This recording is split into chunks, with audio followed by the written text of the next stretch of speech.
इतिहावा सभी अहम खबर शेयर कंदासीं। कराची का वफाकी घरू वज़ीर मोहसिन नकवी पारा रेंजर्स हेडक्वार्टर जो दौरो कयो वियो। ब्रेकिंग न्यूज़ असां शेयर कंदासीं। DG ranger Sindh major general Azhar Waqas वफाकी घरू वज़ीर जी आजियां कई।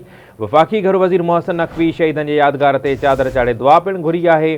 घरू वज़ीर खे कचे में धाड़ियलनि ख़िलाफ़ हलंदड़ ऑपरेशन ऐं अमन बाबति तफ़सीली ब्रीफ कयो वियो आहे। मोहसिन नकवी अमन जे क़याम जे हवाले सां सिंध रेंजर्स जे किरदार जी वाखाण कई आहे। वफाकी घरू वज़ीर चवे थो कराची शहर में अमन खे यकीनी बणाइण लाइ हर मुमकिन कदम खयां वेंदा। ब्रेकिंग न्यूज़ है असां शेयर कंदासीं। वफाकी घरू वज़ीर मोहसिन नकवी रेंजर्स हेडक्वार्टर्स जो दौरो कयो आहे।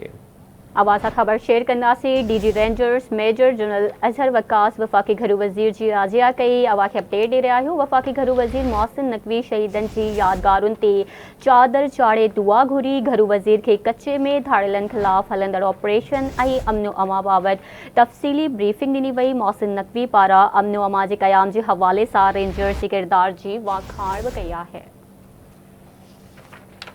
एक बार ॿीहर ब्रेकिंग न्यूज़ असां शेयर कंदासीं। वफाकी घरू वज़ीर मोहसिन नकवी रेंजर्स हेडक्वार्टर जो दौरो कयो आहे। तफ़सील मालूम कंदासीं। कराची में आवाज़ न्यूज़ रिपोर्टर आमिर सुपरो असां लाइन ते मौजूद आहे। आमिर, घरू वज़ीर जे दौरे जा कहिड़ा तफ़सील आहिनि, आगाह कजो।